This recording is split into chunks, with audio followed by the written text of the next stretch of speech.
Good morning. This video is going to be a little more serious, and it might be my last sarcoidosis video ever, but I'm not going to try to predict my own behavior. I want to get off on a tangent that's totally off topic, but I'm going to tell you a story. So, I have a friend that I won't tell you her personal reasons for needing extra money, but earlier this year, she has a really good regular 9-to-5 job, but she needed some more streams of income. So she learned how to be a tattoo artist, and she learned how to do piercings, and I was really excited. And because she's my friend, I wanted to support her. And also, because of my background, I don't like following rules. And I've had these rules all my life that I wasn't allowed to have tattoos and piercings. So, I got 13 piercings on my left ear to represent all of the boys in my family, my husband, my sons-in-law, and all of my male grandchildren. On the right ear, I got 12 piercings to represent all the girls in my family, me, my daughters-in-law, and all of my girl grandchildren. And at first, all of my earrings were gold, which bad idea because I'm allergic to gold, with cubic zirconia. And then I replaced them with stainless steel with all of their birthstones. And then I replaced them with plastic. Let me talk a little bit about why I kept replacing them. So the birthstones, that was always my goal. I wanted to have them in order, and then the birthstone to represent each person. And it was really special to me. It's kind of a spiritual thing for me to always have my family close to me. I love my family. Family is very important to me.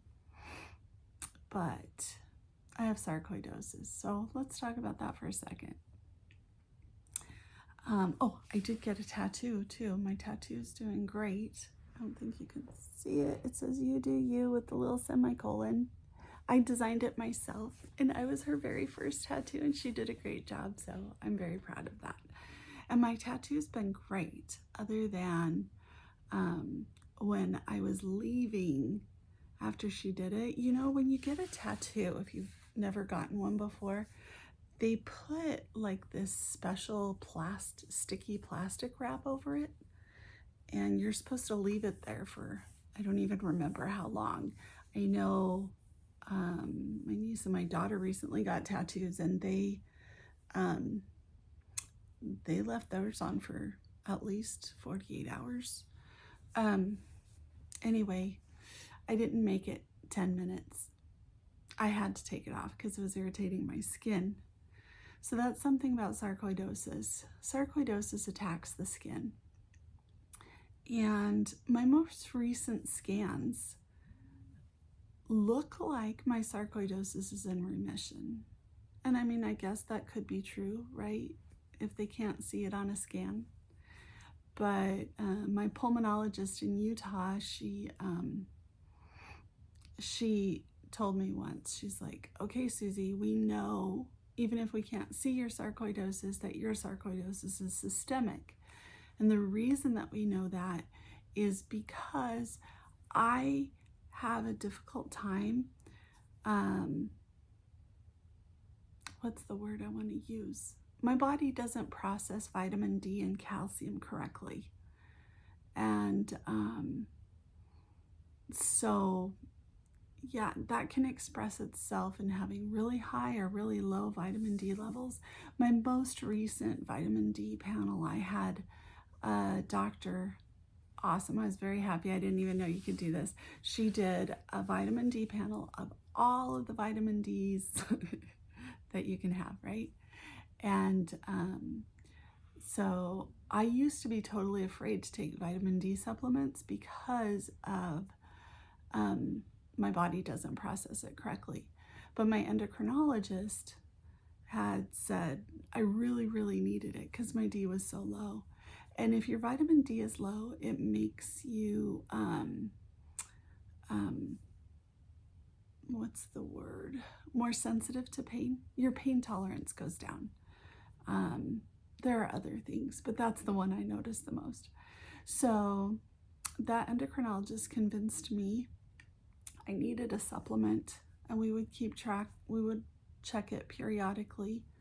And so I've always been insistent that doctors don't just check the D3, or what is it? They just call it vitamin D. Oh, I'm so sorry, you guys. I should have looked this up, but I didn't know I was going to get into vitamin D. Anyway, there's a regular one. I feel like they've been called active and inactive. But so the regular vitamin D can look normal on me, but then the other one can be really high. And if that one's high, then I have to reduce my vitamin D supplementation. Because too much vitamin D is not good either. So anyway, this most recent vitamin D panel I had by my new endocrinologist checked for another vitamin D called vitamin D2, and it was almost non-existent. And I asked her, I said, well, does that mean I need a vitamin D2 supplement? And she's like, no, all the other ones are fine, so don't worry about it. But that didn't sit well with me, so I started a vitamin D2 supplement. And anyway, that was a very long story for why we know I still have sarcoidosis, even if it doesn't show up on a scan. My last PET scan, it just showed,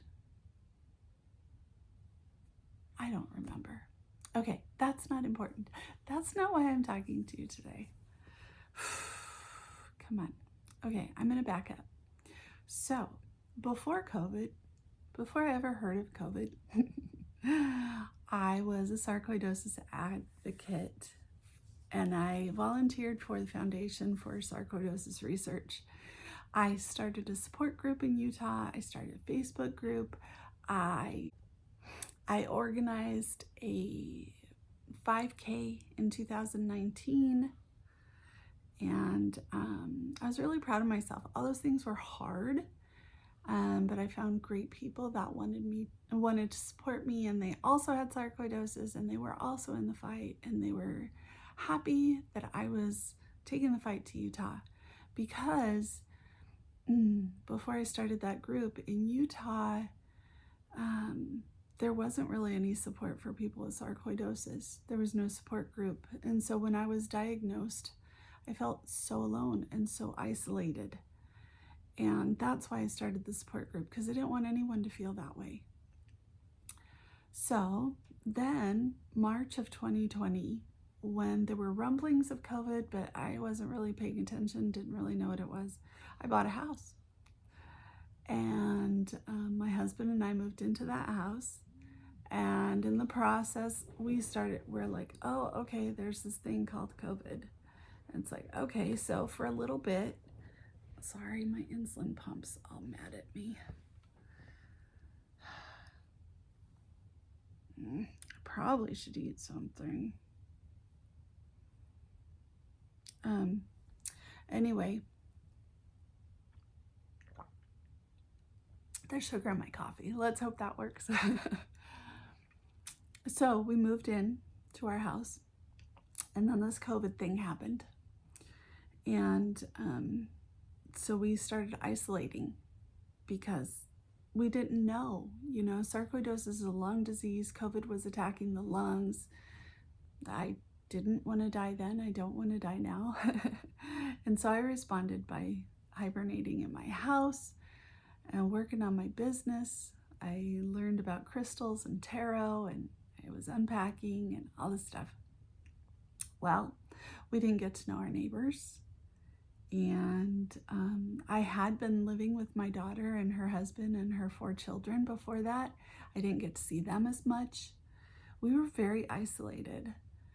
We had just gotten 2 puppies, so it was me, my husband, 2 dogs, and a cat. And that is how we did COVID for about 15 months. Then we had a house fire. That was traumatic. I now understand that yes, we can feel bad for people that have house fires, but until you have a house fire, it's unlike anything else I've experienced. And I am traumatized by it. I am still healing from it. I just told my husband yesterday, every time we get something back that we lost in the fire, I light up a little bit. I'm like, oh yes, we're getting back. We're getting our lives back. And you know what? I feel that way about COVID too. And so anyway, with the house fire, we had to live in a hotel for 9 months, 8.5 months, whatever. It was forever and ever and ever. So I went from hiding in my house, not seeing anyone, to living in a hotel. That was terrifying. Fortunately, along the line, we found out COVID does not affect people with sarcoidosis worse than it does anybody else.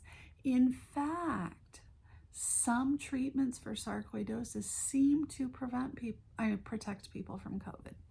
I don't know if that's true or not, but it looks that way, okay? So that's what they call anecdotal evidence.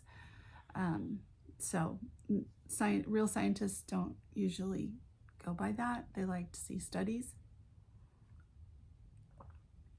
But as a person living with sarcoidosis, most of my evidence is anecdotal. It's stuff that I've experienced or stuff that people I know have experienced. And yeah, how do we know people aren't lying?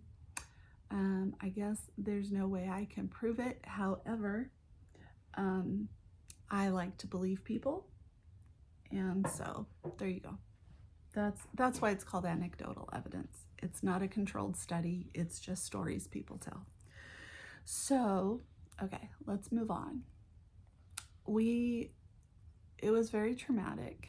There was more trauma. While we were in the hotel, the basement of our house flooded. I got in a car accident. Sorry, I'll look at the camera. All this stuff. So anyway, we were living in the hotel when my friend learned how to do tattoos and piercings. And so in April and May of this year, it's now October, or no, it's November already. I got my piercings and my tattoo.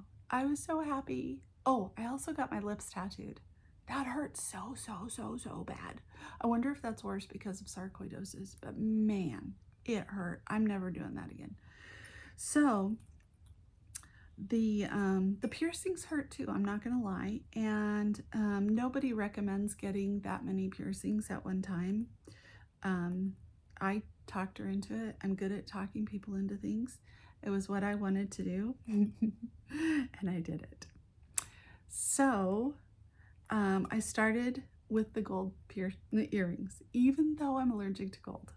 That was dumb, but I did it anyway, because through my healing, I feel like so much of my liberty has been taken away from me in my life. I had abuse that I've suffered, and the fire, and my illness, and the religion I grew up with. And so I was just like, I don't want anybody telling me what to do. Don't tell me I can't do this because of sarcoidosis. I'm gonna do what I want. So I did it.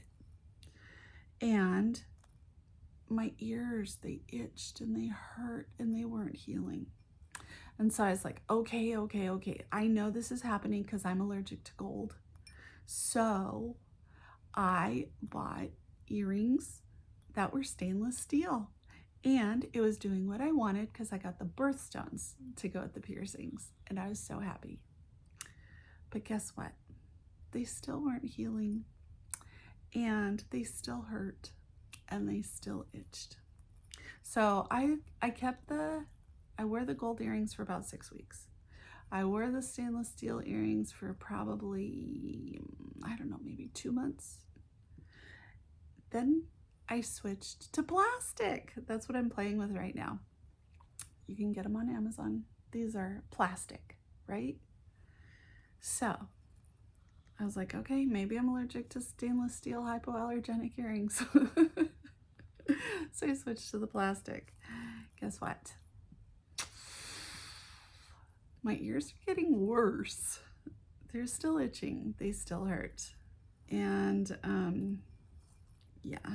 And I was like, come on, come on, come on. And they're not healing. And so I started taking them out. And I would leave them out for 2 or 3 days at a time. But then I would put them back in because I don't want my holes to close up. I've invested a lot in these piercings, a lot of time and energy, and they mean a lot to me. They represent all of my family, plus my beautiful friend that did my piercings. So, let's see, I started soaking my earrings in alcohol. And you can see, okay, alcohol turns the plastic pink. The little earring backs, they turn pink. I think that's funny. Yeah, that didn't fix it either. So I kept doing that. Then recently, okay, so hold on. I gotta tell you, in May,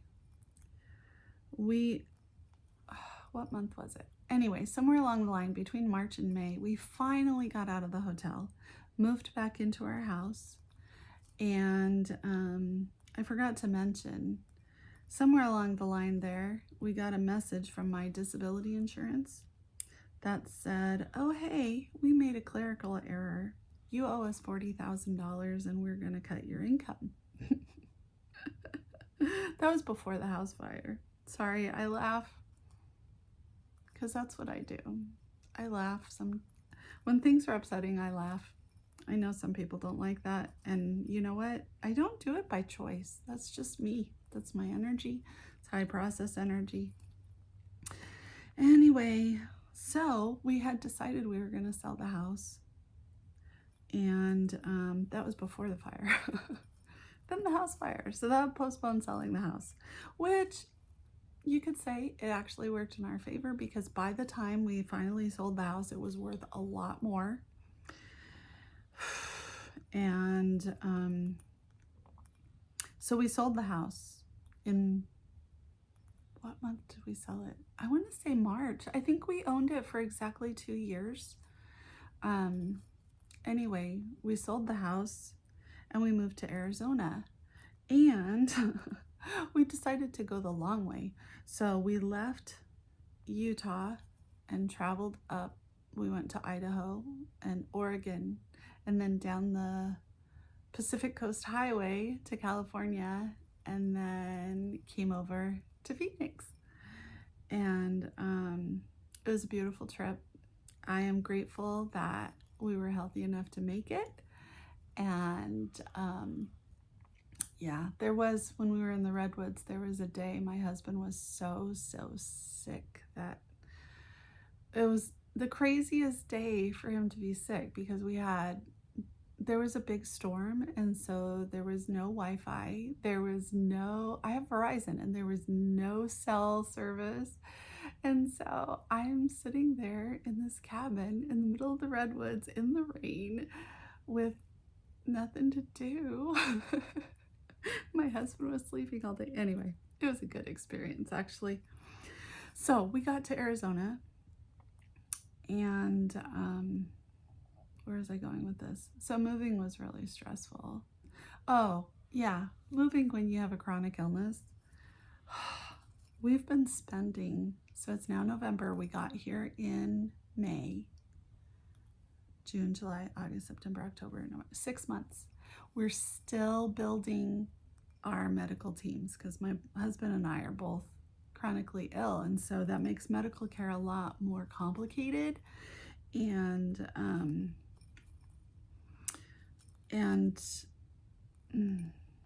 my gosh, I'm making this video so long, nobody's gonna want to watch it. Yeah, finding doctors has been so hard that honestly, if I knew it was gonna be this hard, I probably wouldn't have left Utah. But it's good that I did, because I'm here for my parents. My parents are 82 years old and I've been helping them a lot. I'm still sick, but I'm well enough to help my parents, and that's fulfilling because I love my parents a lot. So anyway, back to the sarcoidosis story. One more thing on healthcare.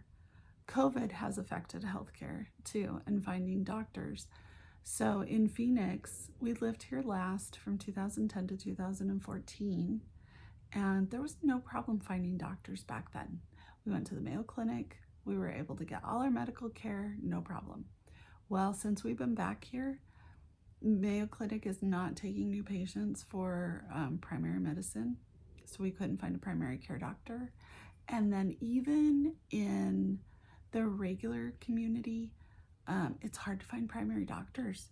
So I ended up going to Banner, which is also a really good organization. And it's hard getting primary doctor with them too.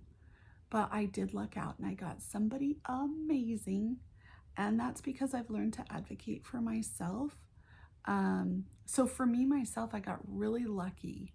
Somehow I was able to make the appointment online. And when I called back to make one for my husband, I was like, I can't do it online. And the guy was like, I don't know why you were able to do it online in the first place. There are no appointments available.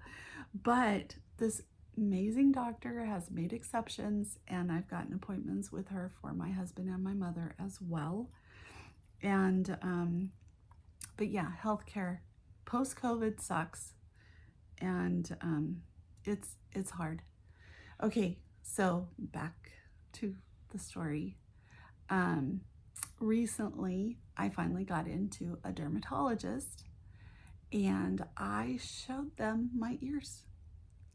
If you feel it, it feels like Braille on the back. There are all these big old bumps. And, ow, it hurts to take them out. That's why I haven't done it yet. She's like, oh, that's your sarcoidosis. Your sarcoidosis is attacking your ears. So much for remission, huh? I don't even like that word. To me, remission means they can't see it, but it doesn't mean it's not hiding somewhere. I'm sorry. I'll have to put a warning on this video. It's depressing. So after 6 months, I'm giving up because it hurts. And it's keeping me sick. Ow, ow, ow, ow. So, fortunately, my tattoo is not reacting. So, sarcoidosis of the skin. I knew it reacted to tattoos, and I knew I was taking a chance getting my tattoo. And maybe that's why the lip blushing hurt so bad. Oh, it was awful. Awful, awful, awful. But I didn't know sarcoidosis attacks piercings. If I did, I totally forgot. It's totally attacking my piercings. I put my earrings in again last night. They ooze. They don't heal. I have big old bumps. And the dermatologist said it was sarcoidosis. So they recommended, first they said, don't wear the earrings. And I'm like, well, I'm not going to do that. So tell me something else. And so they recommended steroid cream. And the steroid cream is soothing, but I don't leave my earrings out long enough for it to heal. And yeah, it doesn't get 100% better. It just eases the suffering a little. Ow. So I give up. Sarcoidosis won this round. I'm not gonna wear my piercings anymore. I'm gonna throw out all of these earrings. The gold ones, the stainless steel ones, plastic ones. And I'm sad. And I'm angry. I don't know if I can swear on YouTube. That's why I'm not swearing. My mom used this term, swear like a sailor, and let me tell you, I want to swear like a sailor. Do sailors really swear a lot? Do sailors swear more than anybody else? I don't know. But It feels appropriate right now. So this is why I am not a sarcoidosis advocate anymore. I've had too much trauma, and I just can't handle it. I can't handle that there isn't a cure. I can't handle how hard it is to get health care. I can't handle how much people suffer. So, I'm working on building my Positively Susie business. I signed up for Mary Kay and Tupperware. I need to increase my income. And I also need to do something fulfilling. I thrive on praise and recognition. I'm really upset that I can't make the choice of whether or not I have earrings. I mean, sure, I can suffer, but I'm done suffering. So, I'm not gonna wear them anymore. Okay, thanks for watching my totally depressing video. Love you.